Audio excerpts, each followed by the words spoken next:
NAB کا ادارہ بند کر دیا گیا، وہاں کوئی ہیڈ نہیں لگایا گیا۔ پاکستان نے پوری دنیا کو بتایا کہ پاکستان ایک کرپٹ ملک ہے، یہاں 250 ملین لوگوں کا ملک ہے جس میں کرپشن ہے۔ انہوں نے نہیں بتایا کہ یہاں انجینئرز ہیں، ڈاکٹرز ہیں، یہاں آرکیٹیکٹس ہیں، یہاں اٹامک بم بنانے والے ہیں۔ انہوں نے کرپشن کا نعرہ لگایا، لیکن اس کے باوجود پاکستان کرپشن پرائس انڈیکس میں ان کے ادوار میں 4 پوائنٹس اوپر گیا۔ کرپشن میں ان کے ادوار میں جتنے بھی لوگ تھے، آپ موازنہ کر کے دیکھ لیں، وہ پنجاب میں بیٹھے ہوئے بزدار صاحب یا کے پی میں بیٹھی ہوئی ان کی حکومت، یہ سب ال پریکٹس میں اور کرپشن میں انوالو رہے ہیں۔ اور وہ آج جو آپ کو شکیل صاحب نے ریزائن کیا، یہ ان کی اپنے بندے ہیں، ان کے اپنے وزیر تھے۔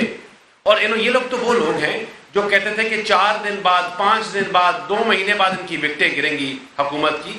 یہ ان کی اپنی وکٹیں گرنے شروع ہو گئی ہیں، اور وہ اس لیے گر رہی ہیں کہ انہوں نے سوائے کرپشن کے، بازار کے اور سوشل میڈیا کے اوپر ڈرامے کے علاوہ آج تک کچھ نہیں کیا۔ آپ نے دیکھا کہ سب سے مشکل کام جو ہے کسی بھی ادارے میں، وہ اکاؤنٹیبلٹی ہے، سب سے مشکل۔ اور وہ اکاؤنٹیبلٹی کہ اپنے کولیگز کی اکاؤنٹیبلٹی کرنا، جو آپ کے ساتھ سرو کیا ہو ان کی اکاؤنٹیبلٹی۔ جو D G I S P R صاحب کی پریس کانفرنس ہوئی پچھلے کچھ دنوں میں، اور خاص طور پہ کل کی بھی بریفنگ، اس میں بڑا کیٹیگوریکل ایک چیز سامنے آئی، اور وہ ہے کہ سیلف اکاؤنٹیبلٹی، کہ ان کی اکاؤنٹیبلٹی جو ہے وہ اپنے آپ سے شروع ہوگی، اپنے ادارے سے۔ اور پھر چاہے وہ کوئی بھی ہو، وہ سینئر پوسٹ پہ ہو یا جونیئر پوسٹ پہ، چاہے وہ کوئی بھی بندہ ہو، کہ جہاں پاکستان کی سوورنٹی پہ، جہاں پاکستان کی ایگزسٹنس کے اوپر کوئی بندہ حملہ کرنے کی کوشش کرے گا تو اس کو کڑے ہاتھوں لیں گے۔ یہ جو اکاؤنٹیبلٹی ہے، یہ ان شہداؤں کی فیملی کے لیے ہے جن کے مجسمے 9 مئی کو جلائے گئے، ان شہداؤں کی فیملی کے لیے جو اس 14 اگست میں کھڑے ہو کے ان کی آنکھوں میں آنسو تھے اور وہ پوچھ رہے تھے کہ ان لوگوں کے خلاف کیا ایکشن لیا گیا جو اس میں ملوث تھے 9 مئی اور 9 مئی کے ایکٹس میں۔ ان لوگوں کے خلاف جن کی فیملیز کہہ رہی تھی، رو رہی تھی کہ ہمارے بچوں نے اس ملک کے لیے اپنی جان دی، اپنا آج قربان کیا پاکستان کے لوگوں کے کل کے لیے، اس ملک کے کل کے لیے، اسلامک ریپبلک آف پاکستان کے لیے۔ And what do we get in return? تو یہ ان لوگوں کے لیے کہ پاکستان جو فوج ہے، پاکستان کی اکاؤنٹیبلٹی ہے، وہ بڑا جو پروسیس ہے وہ بڑا کلیئر ہے کہ پاکستان سب سے پہلے ہے، اس ملک کی سلامتی سب سے پہلے ہے۔ پاکستان ہے تو کوئی ادارہ ہے، اور پاکستان ہے تو کوئی چیز آگے بڑھ کے چل سکتی ہے۔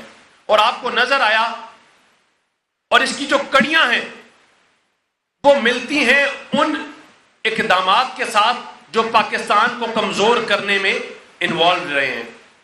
آپ کو جو سیکنڈ فیز پہ لوگ اٹھائے گئے، ان کی انویسٹیگیشن کے بعد سامنے آیا کہ یہاں اور لوگ بھی جو انوالو تھے، جو افواج پاکستان کے تھے، ان کو اٹھایا گیا اور ان کے خلاف سخت سے سخت کارروائی کی جا رہی ہے، اور جو افواج پاکستان سے نہیں تھے ان کے خلاف بھی اسی طرح کارروائی کی جائے گی۔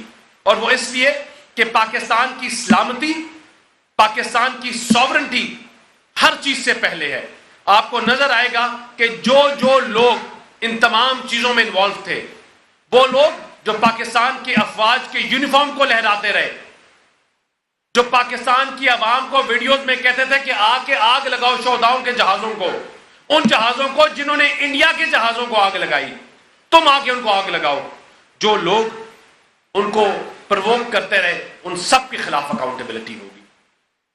اور یہاں ایک بہت بڑا سوال یہ اٹھتا ہے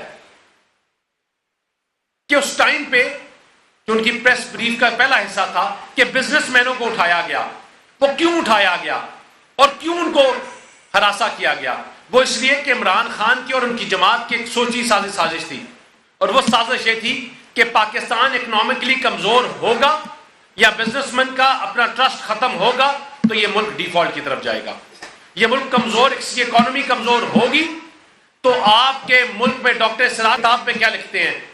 وہ لکھتے ہیں کہ اگر اکنامک، پہلے تو عمران خان کی پوری انہوں نے جو اپنی کتاب میں لکھا کہ کس طرح یہ کس کے ایجنڈے کے اوپر کام کر رہے ہیں، لیکن ایک اور چیز لکھی کہ جب ایٹامک بام بنانے والے ملک، ان کو اگر ویکن کرنا ہو تو آپ ہتھیاروں سے نہیں کر سکتے، آپ ان کی معیشت کے تھرو کر سکتے ہو.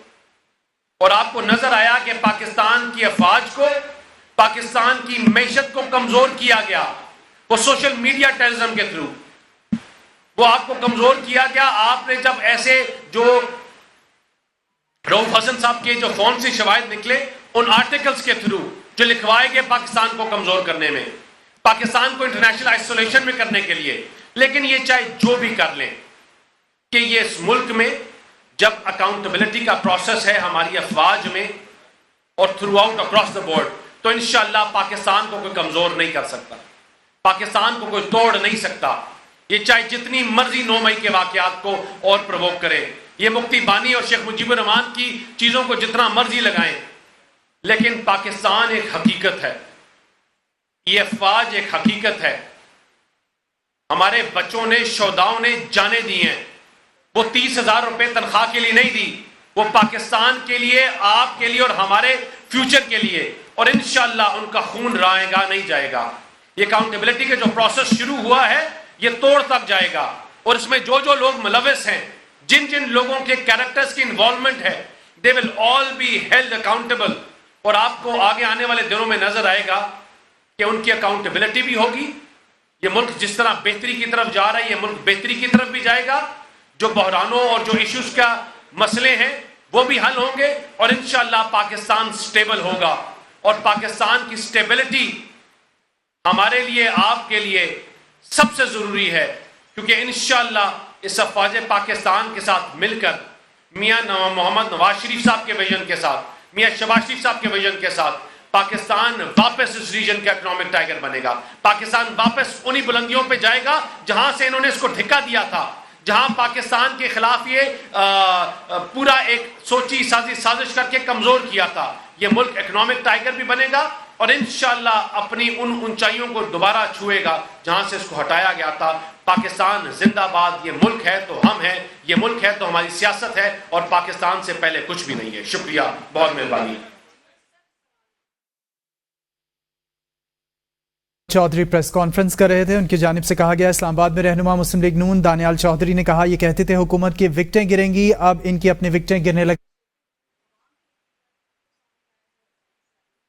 دیکھیں بالکل یہ بڑا ضروری تھا، لیکن آپ نے انفارچونیٹلی، ہم نے ہمیشہ ایک چیز ہمیں بتائی گئی اور کیا کہ 14 اگست کو پاکستان کا جھنڈا لہراؤ، 14 اگست کو پاکستان کا جھنڈا لے کے اپنی گاڑیوں پہ لہراؤ. لیکن آپ کے ان لوگوں نے جو پاکستان میں تفریق کی بات کرتے ہیں، انہوں نے کہا کہ نہیں، تم ساتھ ہماری جماعت کا جھنڈا لگاؤ. اس کو کہتے ہیں تفریق کی شروعات. اور کس طرح اس کو انسنک کیا گیا ہے کہ جب یہ آپ کو یہ سائبر وارفیئر اور یہ جو 5th جنریشن وارفیئر ہے، اس میں چیزوں کو اس طرح سلولی اینڈ گریجولی پلانٹ کیا جاتا ہے. جس طرح انہوں نے ایک پوری نسل کو تباہی کی طرف لے کے گئے، پوری ایک نسل کو پاکستان میں جو ہماری تہذیب ہے اس کے خلاف لے کے گئے. تو یہ ان کی ایک شو آف، یہ ان کا ایک طریقہ واردات ہے جو انشاءاللہ نہ کبھی کامیاب ہوگا نہ ہو سکتا ہے، کیونکہ پاکستان کے ساتھ پاکستان کی عوام ہے، یہ فوج ہے، اور انشاءاللہ یہ ملک بہتری کی طرف جائے گا. Thank you. جمعے کا ٹائم ہے، میں سب آپ سے معذرت خواہ ہوں دوبارہ. جی